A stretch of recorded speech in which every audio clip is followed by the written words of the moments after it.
the U.S. launched a campaign that dropped more than 20,000 tons of bombs on Hanoi and Haiphong. But in return, it lost 26 aircraft, including 15 B-52s, over just 12 days and nights. Was this the most embarrassing defeat America has ever suffered on the international stage?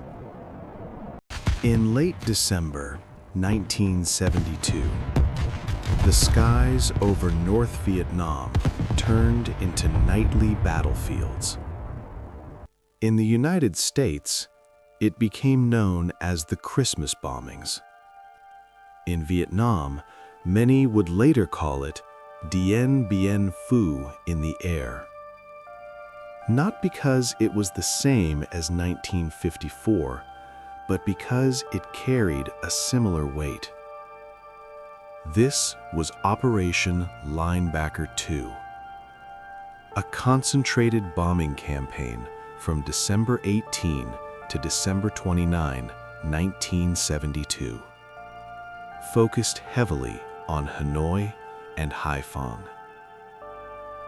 Before we begin, if you enjoy calm, story-driven history, please take a moment to like this video. And if you want more journeys like this, subscribe to Stories That Shaped the World.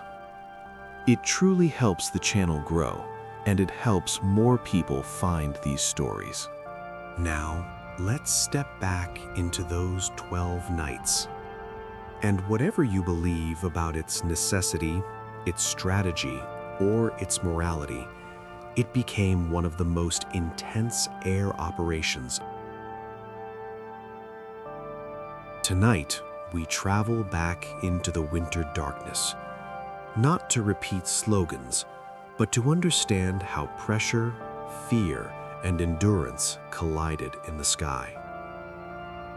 By 1972, the war had reached a hard political reality. In Paris, peace talks had been underway for years. They were tense, complex, and constantly at risk of collapse. By mid-December 1972, the talks broke down again. Each side blamed the other. President Nixon responded with a short, sharp campaign. A message meant to be simple. Negotiations would not move forward without consequences. But there was another audience too. South Vietnam's government feared being abandoned, and a show of U.S. force was also meant to reassure an ally.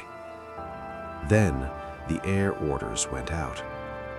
The backbone of Linebacker II was the B-54 Stratofortress, a strategic bomber, long-range, heavy payload, built to strike from high altitude. The B-54 had already been used during the war, but Linebacker II concentrated that power into a short window, aimed at major targets in the north. Over the course of the campaign, U.S. aircraft dropped more than 20,000 tons of bombs around Hanoi and Haiphong. It was a strategy of compression, do in days what might otherwise take months, overwhelmed the opponent's ability to adapt. But adaptation was exactly what North Vietnam had spent years preparing for. Hanoi was not defenseless. By 1972, North Vietnam had built a dense air defense network. Radars, anti-aircraft guns, and Soviet-made SA-2 missiles. And North Vietnamese forces studied American tactics closely, especially electronic warfare. Linebacker II was not only bombs and engines, it was also jamming, signals, noise, a battle where the scream might lie, and the truth had to be found through pattern, experience, and nerves. For the defenders, the question was brutal. How do you hit a high-flying bomber when the sky is filled with deception? Again and again, the answer was learning under fire. December 18, 1972. The campaign begins. Bombers and support aircraft move toward Hanoi and Haiphong. Air defenses respond. The early nights establish the rhythm. Strike packages, jamming, missiles, and constant calculations on both sides. The U.S. flew hundreds of sorties. B-52 raids backed by fighters and electronic warfare aircraft. The results were immediate and violent. Damage to infrastructure, damage to military-related sites, and civilian casualties that remain central to how the campaign is remembered. In Vietnam, it became a test of national endurance. In America, it became an argument about whether force produced leverage or only devastation. There was a brief Christmas pause, but the operation soon returned, and then came the night often described as the peak. December 26, 1972. The U.S. launched the largest B-52 raid of the campaign. The logic reached its sharpest edge. If the first strikes were pressure, this was meant to feel like inevitability.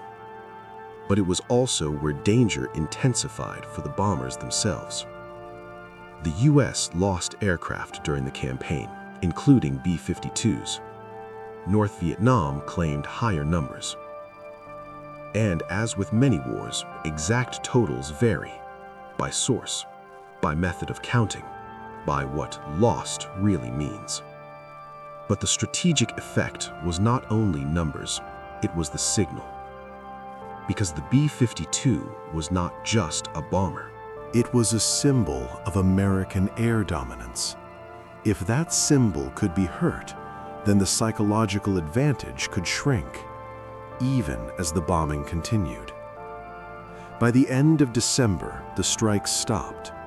Linebacker II is typically dated as ending on December 29th, and President Nixon ordered a halt to bombing north of the 20th parallel on December 30th as talks moved toward resuming. Soon after, negotiations restarted, and in January 1973, the Paris Peace Accords were signed. The deeper question remains: did the bombing force the agreement? Historians still debate it. Some argue it pushed talks forward. Others argue the final terms changed little from earlier drafts, and that the campaign's biggest effect may have been political. No matter how you interpret the strategy, the human cost is not abstract. Many civilians were killed. Neighborhoods were shattered. Hospitals were hit. Daily life was torn apart. Vietnamese accounts often focus on the suffering in Hanoi. U.S. accounts often focus on targeting logic and negotiation pressure. Both perspectives exist because both were lived at the same time, under the same winter sky. Linebacker II matters because it sits at the intersection of three realities. First, modern air power, the belief that concentrated force can compress time and break stalemates. Second, air defense evolution. Even the strongest systems face limits, and opponents adapt. Third, political meaning. Wars end not only with outcomes, but with narratives. Narratives that decide what those outcomes were. If this kind of storytelling helps you relax and learn something real, please like the video and subscribe to Stories That Shaped the World. It's the simplest way to support the channel and to join us on the next journey. When we look back at history, it's tempting to reduce everything to winners and losers. But history is quieter than that. It is made of rooms where people argue over sentences, and skies where people measure distance in seconds, and cities where families listen for sounds that may decide the next hour of their lives. Operation Linebacker II ended. The Paris Peace Accords were signed, but the memory of those nights still lingers in Vietnam, in America, and across the world. Because the deepest question isn't only what air power can destroy, it's what it can actually change. Good night. And when you're ready, we'll take the next journey to another story that shaped the world.